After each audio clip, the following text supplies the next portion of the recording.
Happy day after Sabbath, being the 3rd of March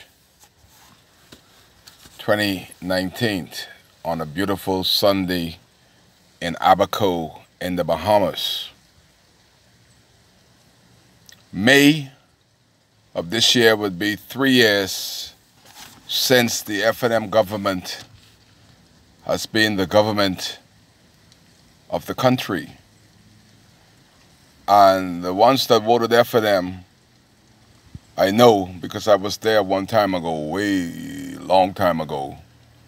You were so happy to see that the country went overwhelmingly against the PLP government and voted the F&M government into power.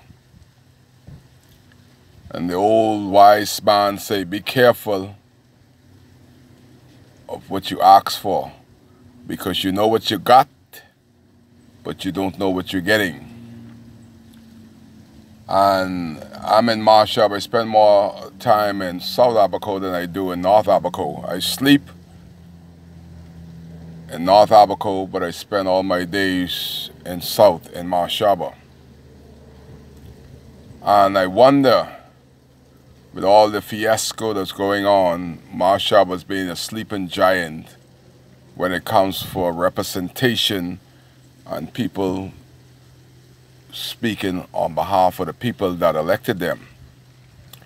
You tell me, Marsh Harbor, South Abaco, if election were to call today, would you spend 2-3 hours on the line voting for Lil James again?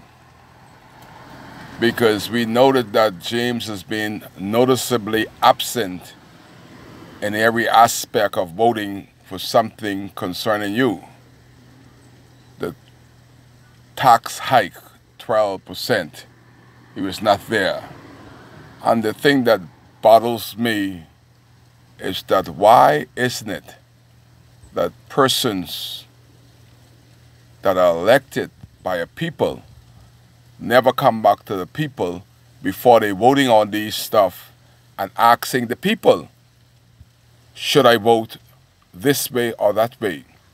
Knowing that you represent the government, but the government didn't put you there. There are certain people that voted to get you to be the government. So those persons, you ought to be voting on what is good and beneficial to their constituency. We're talking about the WTO. There ought to have been a referendum on that long time ago, because that's going to affect every soul in the country. The government will have no say. We're talking about persons going to tell us all the way in Switzerland how we should govern here, when they have never ever been to this country and really don't give a hell about this country.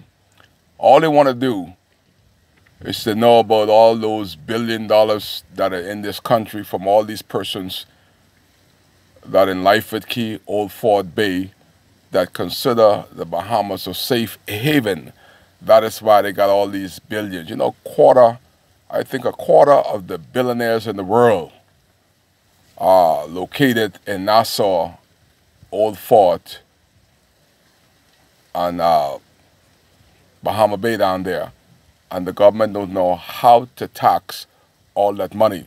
That is what the WTO want to do. They want to get into everybody's business when the Bahamas is not going to benefit.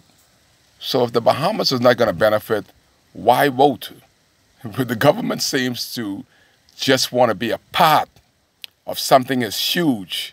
Even though it's going to crush us, they don't care. They want to be up in the world's business rather than taking care of Bahamian business. And you ask yourself, South Abaco, the ones that voted F&M for Lil James to become the Member of Parliament, are you happy of his performance so far?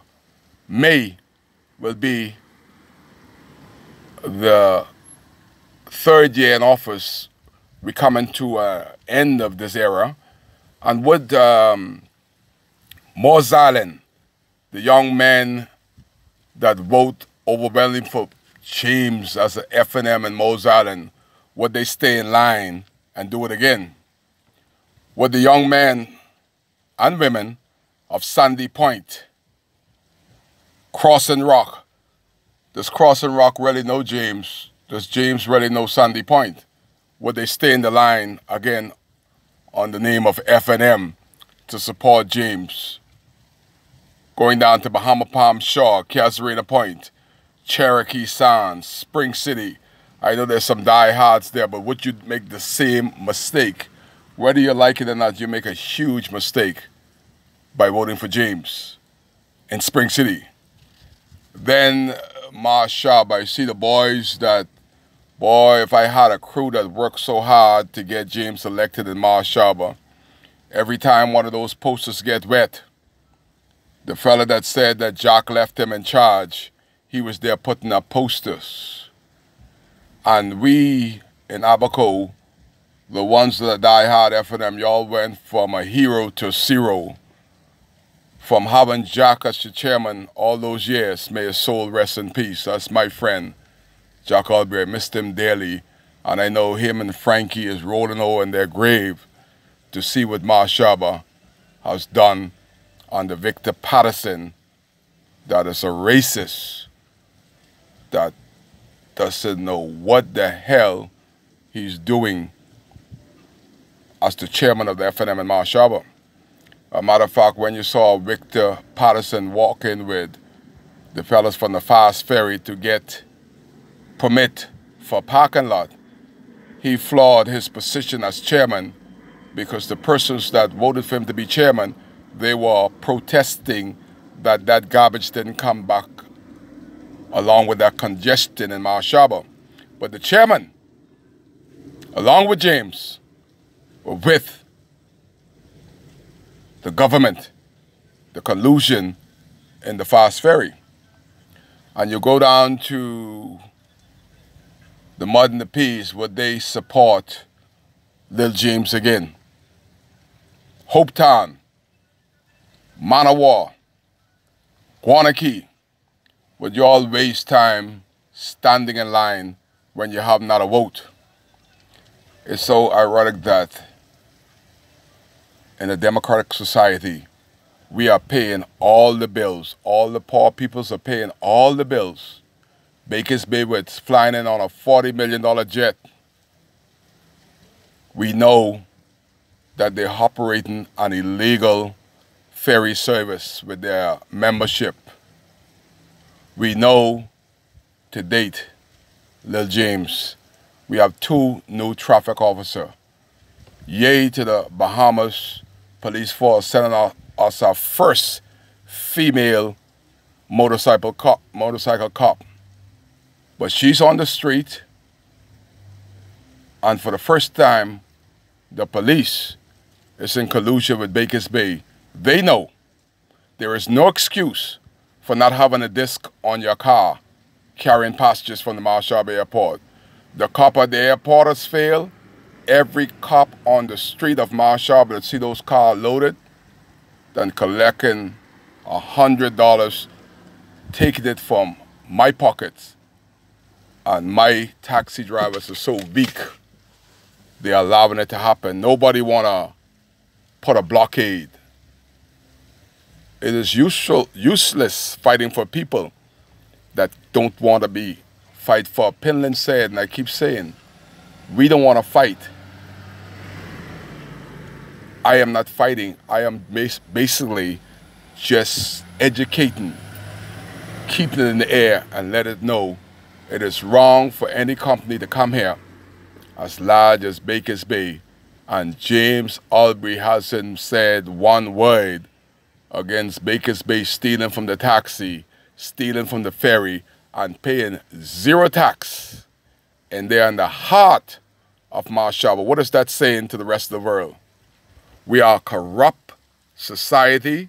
The police force is corrupt because they allow it to happen, and they tried to shut Kai Mills down by putting me before the courts while I'm licensed and insured 10 times, and neither time has one Bakers Bay driver being cited for driving illegally $1 million worth of taxi passengers, millionaires, billionaires. I wonder what will happen if they get in an accident. Which company are they insured with? Definitely, they don't have a business license. You don't have a business license, you can't get insured. And this has not been happening 1 year.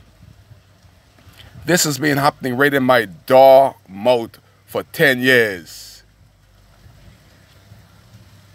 Baltimore, superintendent, useless.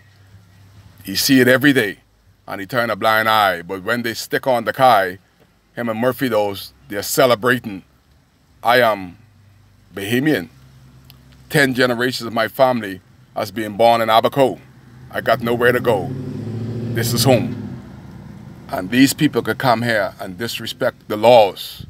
And the people that we pay, the Baltimores and the speed cops, are turning the blind eye. Then we go into a meeting into Nassau. Renville Wells said, Bakers Bay, we know you're being robbing and stealing and crooking.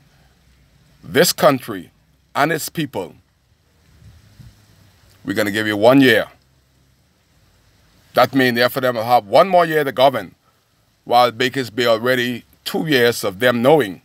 It's the 3rd year that the government, the FDM government, know that Bakers Bay is in collusion. So you know how Bakers Bay solved this problem? This is the easy equation for Bakers Bay. They know they owe millions of back taxes. So what they do? They call in Duncan Burns, Michael Albury, Brent Simonet, and my Prime Minister, and they offer them $25 million to stop the pain. And lo and behold, my Prime Minister, my minister responsible for bringing jobs, took 18 jobs. I'm here by the ferry dock where I'm at now. It is like a ghost town, like the hurricane hit it.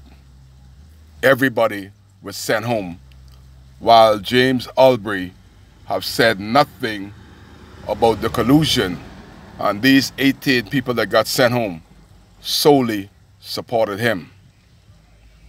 On Sunday, I'm just bringing it out and ask you, would you waste time again to go to the polls, to wait in the rain, the sun for hours to vote for nothing?